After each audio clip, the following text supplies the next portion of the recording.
ஜோதிட நண்பர்களுக்கும் ஆன்மீக நண்பர்களுக்கும் இனிய வணக்கங்கள். நான் உங்கள் மோசஸ் உளவியல் ஜோதிடர், சென்னையில் இருக்கேன். இந்த சனி பெயர்ச்சி ஏன்னாக்கா இன்னைக்கு எந்த யூடியூபர் திறந்தாலும் சனி பெயர்ச்சி, 7.5 சனி, 8.5 சனி, 9.5 சனி, இப்படின்னு பார்த்தீங்கன்னா அஷ்டம சனி, அர்த்தாஷ்டம சனி, இப்படி பல சனி பகவானை பற்றின ஒரு பயமும் பீதி அப்படியே வைத்த யூடியூப்பை பார்த்தா முடிஞ்சு போச்சு அன்றைக்கே லைஃப்ன்ற மாதிரியான தகவல்கள்.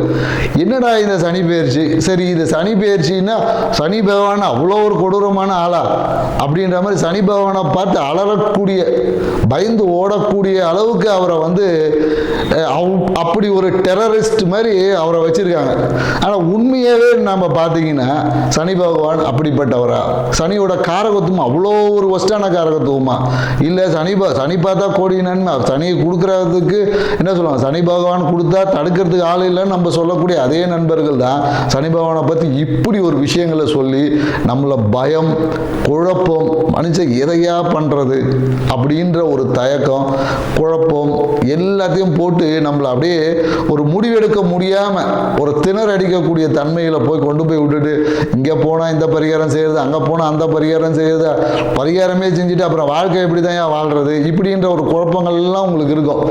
இதுக்கு எல்லாத்துக்கும் இந்த ஒரு காணொலியை முழுசா பாருங்க, மொத்தத்துக்கும் உங்களுக்கான விடை கிடைச்சிடும். ஸோ இந்த சனி பகவானா என்ன? முதல்ல சனி பகவானா ஒன்றும் இல்லைங்க. ஏன்னா சனி பகவான் பார்த்தீங்கன்னா, சனின்ற கிரகம் நீங்கள் பால்வழி மண்டலத்தில் எடுத்தீங்கன்னா சூரியன்லேருந்து மிக தொலைவில் இருக்கக்கூடிய கிரகம் நம்ம சொல்லுவோம். ஸோ அதனால் சனியோட நகர்வு ரொம்ப ஸ்லோவான நகர்வு. ஸோ ஏன் தூரமாக இருக்குது அப்படின்றது பால்வழி மண்டலத்தில் இருக்குது. ஸோ பால்வழி மண்டலத்தில் சூரியனோட தூரமாக இருக்கிறதுனால அந்த இடத்துல வெப்பத்தோட தன்மை கொஞ்சம் கம்மியாக இருக்குது. அப்போ வெப்பத்தோட தன்மை கம்மியாக இருக்கும்போது அது ஆட்டோமேட்டிக்காக குளிர்ச்சி தான் இருக்கும். ஸோ அப்போ குளிர்ச்சியாக இருக்கிறதுனால அப்போ என்னன்னாக்கா எப்போதும் பார்த்தீங்கன்னா அந்த குளிர்ச்சி வரும்போதே நமக்குள்ளுக்குள்ள ஒரு பயம் வந்துடும், ஒரு குழப்பம் வந்துடும். ஏன்னா இதே வெப்பம் அதிகமாகும் போது நம்ம என்னன்னாக்கா இந்த பனிக்காலத்துலலாம் எடுத்து பார்த்தீங்கன்னா ஒரு சோம்பல், ஏன்னா இந்த மார்கழி மாதம்லாம் பார்த்தீங்கன்னு வச்சுக்கிங்களேன், மார்கழி மாதம் தை மாதம்லாம் பார்த்தீங்கன்னா ஒரு சோம்பல் இருக்கும். ஏன்னா அப்போ பனி, முன்பனி பின்பனி காலங்கள் இருக்குது. இந்த காலகட்டத்தில் பார்த்தீங்கன்னா உடம்பு சுறுசுறுப்பாக இருக்குது, ஒரு சோர்வாக இருக்குது. அதனால தான் பிரம்மமுகூர்த்தத்துல இருந்து காலையில் கோலம் போட சொல்லிலாம் நம்மளுடைய வழிபாட்டு முறைகள் நிறைய முறைகள் கொடுத்துருக்காங்க. ஸோ இதே தான் சனி பகவானோட தன்மைனா குளிர்ச்சி, இவ்வளோதான்.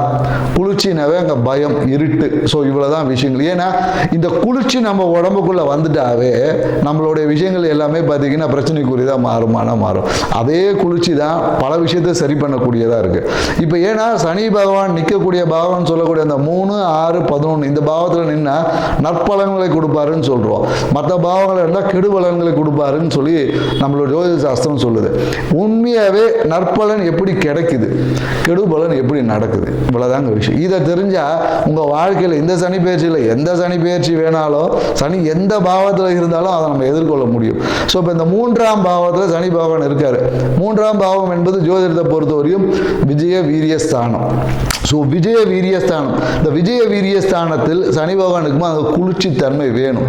ஏன்னா அந்த இடத்துல நம்ம அதிகப்படியான வெப்பம் இருந்தால் என்ன ஆகும்னா நம்மளுடைய அந்த விந்தணுக்கள் சொல்லக்கூடிய எல்லாமே அந்த வீரியம் என்பது அடிபட்டு போகும். தேவையற்றத விரயம், உயிராற்றல் விரயம் அங்கே ஏற்பட்டுரும். அப்போ உயிராற்றல் விரயம் ஏற்பட்டால் நம்மளால எந்த ஒரு விஷயத்தையும் முழுமையாக செய்ய முடியாது. நம்மளோட ஆயுள் என்பது குறையக்கூடிய வாய்ப்புகள் இருக்கு. ஏன்னா நம்மளோட வீரியம் எந்த அளவுக்கு, அதனால தான் நம்மளால பார்த்தீங்கன்னா இந்த வீர விளையாட்டுகள்லாம் வச்சாங்க. எதுக்கு வச்சாங்க?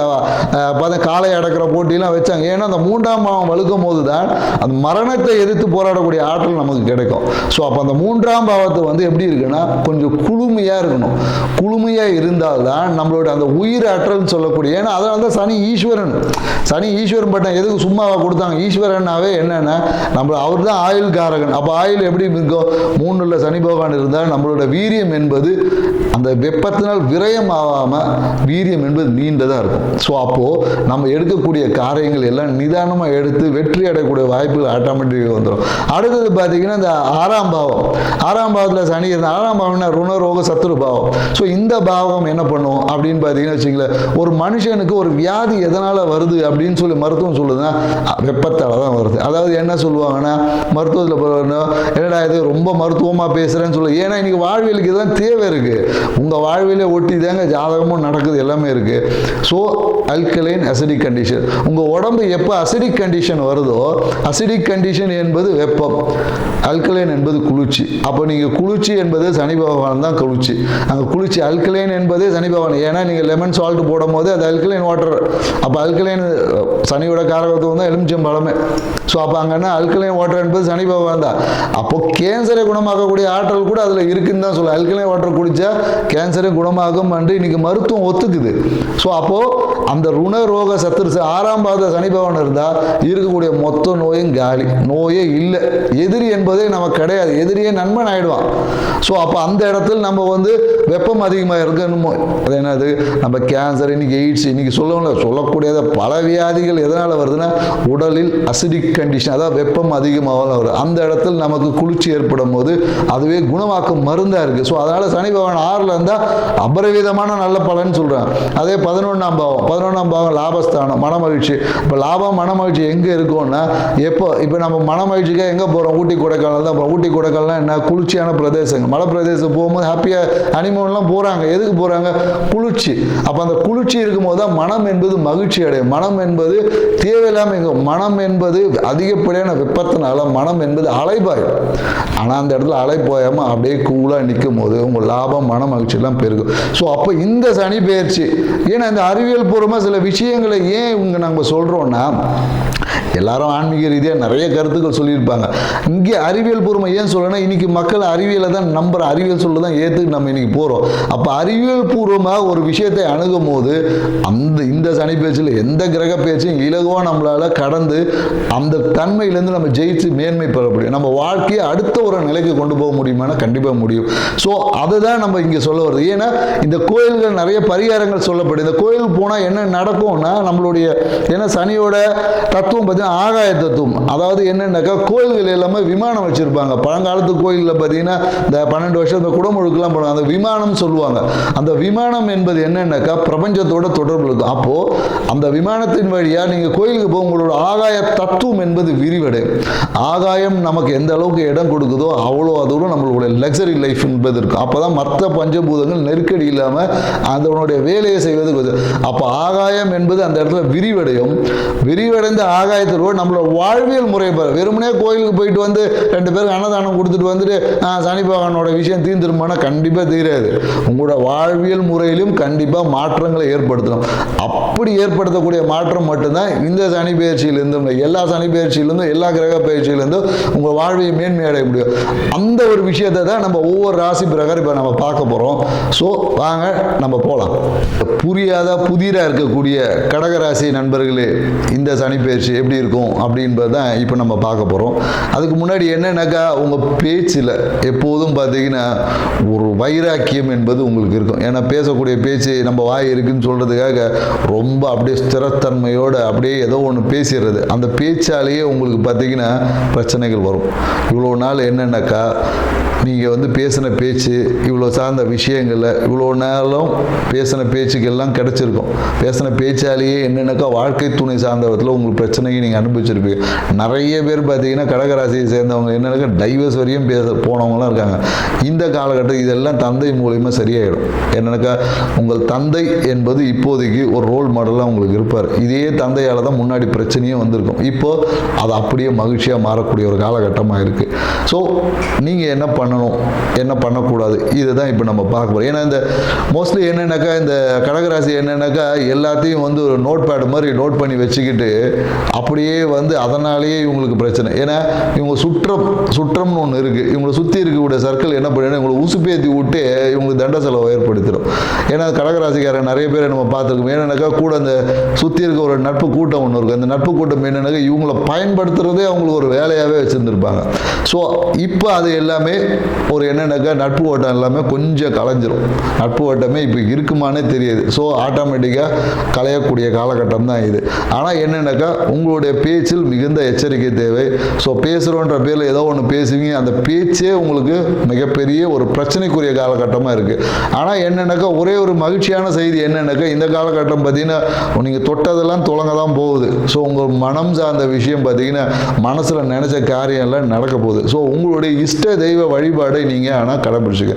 இந்த காலகட்டத்தில் உங்களுடைய இஷ்ட தெய்வ வழிபாடு உங்களுக்கு மிகப்பெரிய உங்கள் வாழ்க்கையின் உச்சத்தை கொண்டு போகக்கூடிய நிலையில் இருக்குமான்னு இருக்குது. ஸோ இஷ்ட தெய்வ வழிபாடை நீங்கள் சிறப்பாக்கிக்கிங்க. உங்களுக்கு நோயின்னு பார்க்க போனோன்னு வச்சுக்கிங்களேன், உங்களுக்கு நோய் ஸ்தானம் என்னென்னாக்கா இந்த காலகட்டத்தில் என்னென்னாக்கா இந்த சயாட்டிக்கா பெயின் சொல்லுவாங்க. கடகராசிக்காரங்களுக்கு இந்த காலகட்டத்தில் வந்து சயாட்டிக்கா பெயின் வருவதற்கான வாய்ப்பு இருக்குது. ஸோ அதனால் நீங்கள் கொஞ்சம் உங்கள் உடல் ரீதியான விஷயங்களில் கொஞ்சம் அக்கறை தேவை.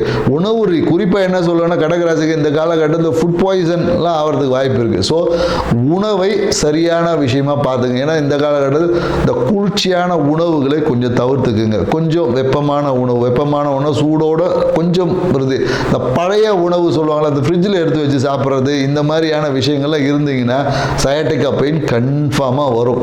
ஸோ அதனால் ஃப்ரெஷ் ஃபுட்டு அப்படின்னு சொல்லக்கூடிய அன்று சமைத்த உணவுகளை சாப்பிட பழகினீங்கன்னா இந்த காலகட்டம் உங்களுக்கு பொற்காலமாக இருக்குமானா கண்டிப்பாக இருக்கும். ஸோ இந்த காலகட்டம் இந்த கடகராசிக்காரங்க என்னென்னாக்கா காதல் இனிக்கும், குழந்தை பேர் உண்டு. ஸோ வெளிநாடு சார்ந்த விஷயங்கள் எங்கேயோ மகிழ்ச்சியாக ட்ரிப்பு போனீங்கன்னா கொஞ்சம் செலவு இருக்கும். ஸோ அதனால் அந்த சுற்றுலா போகும்போது கொஞ்சம் எச்சரிக்கையாக பயணிக்கிறது கொஞ்சம் நல்லது. ஸோ மேலும் உங்களுக்கு நம்ம சொல்லக்கூடிய ஒரே ஒரு விஷயம் என்னன்னாக்கா இந்த சுற்றம் நட்பு. ஸோ இதை பெருசாக நம்ப மாட்டீங்க. இருந்தாலும் இப்போ நம்பி எந்த பொறுப்பையும் கொடுக்காதீங்க. நீங்களே எந்த விஷயத்தை 1க்கு 10 வாட்டி ஆலோசனை செய்யுங்க. உங்களுக்கு எல்லாமே நல்ல விஷயமா நடக்கும். வாழ்க்கை துணை சார்ந்த விஷயத்தில் இப்போ மகிழ்ச்சி பெருகக்கூடிய காலகட்டம் இந்த காலகட்டம். ஸோ அதனால் இல்லறம் சிறக்கும். இஷ்ட தெய்வ வழிபாடு உங்களை வளப்படுத்தும். ஸோ நீங்கள் என்ன பண்ணலாம் அப்படின்னு பார்த்தீங்கன்னா இஷ்ட தெய்வத்துக்கு நெய் தீபம் போடுங்க. நெய் தீபத்தை போட்டு வணங்கி வந்தீங்கன்னா உங்களுக்கு மிகப்பெரிய நன்மைகள் இருக்கும். அப்படி இல்லைன்னா வீட்டு பக்கத்தில் அம்மன் கோயிலில் வேப்ப மரம் இருக்கும். அந்த வேப்ப மரத்துக்கு ஒரு மண் குடுவையில் அந்த இதுக்குலாம் அகல் விளக்கு, அந்த மண் இதில் ஒரு நல்லெண்ணெய் விளக்கு போட்டிங்கன்னு வச்சுக்கோங்களேன், உங்கள் வாழ்க்கையில் அனைத்து நன்மைகளும் நடக்கும். அப்படி இல்லையா உங்கள் இஷ்ட தெய்வத்துக்கு ஒரு மண் குடுவையில் ஒரு நல்லெண்ணெயை போட்டிங்கன்னா உங்கள் வாழ்க்கை சிறக்கும். இவ்வளோ நாளாக இருந்த அனைத்து விஷயங்களும் இப்போ எப்படின்னா இவ்வளோ நாள் உங்களை அடைப்பட்டு இருந்திருப்பீங்க, எங்கேயோ பிடிச்சி ஏதோ போட்டு ஜெயிலில் அடைச்சா மாதிரி இருந்திருக்கும். இப்போ எல்லாத்தையும் அப்படியே திறந்து வெளி உலகத்தை நீங்கள் பார்க்க போகிறீங்க. உங்கள் வாழ்க்கை எல்லா மகிழ்ச்சியும் இன்பம் சந்தோஷத்தை எல்லாத்தையும் பார்க்கக்கூடிய ஒரு விஷயமா இருக்குது. ஆனால் என்னென்னாக்கா தொழில் ரீதியான ஒரு பயணம் இருக்கும். தொழில் மாற்றம் கண்டிப்பாக இருக்கும். இந்த காலகட்டத்தில் தொழில் மாற்றம் இருக்குமானா வேலையில் ஒரு மாற்றம் உண்டு. ஆனால் ப்ரொமோஷன் வருமானு தெரியாது. ஆனால் வேலை மாற்றம் உண்டு. இன்க்ரிமெண்ட்லாம் பார்க்காதீங்க. வேலை மாற்றம் வந்தால் தாராளமாக நீங்கள் வந்து அதை செய்யலாம். இல்லை வேலை கொஞ்சம் வெளியூரில் எங்கேயாவது கிடைச்சாலும் உங்களுடைய விஷயத்தை நீங்கள் அதை பார்த்துக்கலாம். ஸோ இந்த காலகட்டம் தந்தை சார்ந்த விஷயத்தில் மிக சிறந்த ஒரு அனுகூலம் என்பது இருக்குது. ஸோ தாய் சார்ந்த விஷயத்தில் கொஞ்சம் அவங்களுக்கு ஏதாவது ஒரு மருத்துவ செலவுகள் ஏற்படுறதுக்கான சாத்தியக்கூறுகள் இருக்குது.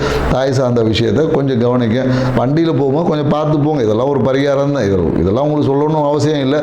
ஸோ இது எல்லாமே உங்களுக்கே தெரிஞ்சிருக்கும். உங்கள் வாழ்க்கையை சிறப்பாக்கிக்கன்னா உங்களுக்கு ஒரே ஒரு பரிகாரம் இஷ்ட தெய்வ வழிபாடு தான். இஷ்ட தெய்வத்தை நீங்கள் பிடித்துக்கின்ற வாழ்க்கையில் எல்லா நன்மைகளையும் பெற முடியும். முடிந்தால் குலதெய்வ வழிபாடும் நீங்கள் சேர்த்து செய்யுங்க. நல்லெண்ணெய் தீபத்தை ஏற்றுவது தான் உங்களுக்கு பரிகாரம். அது எந்த இஷ்ட தெய்வமாக இருந்தாலும் சரி, குலதெய்வம் சார், நல்லெண்ணெய் தீபத்தை ஏற்றுங்க. வாழ்க்கையை வளமாக்கிக்கங்க. நன்றி, வணக்கம்.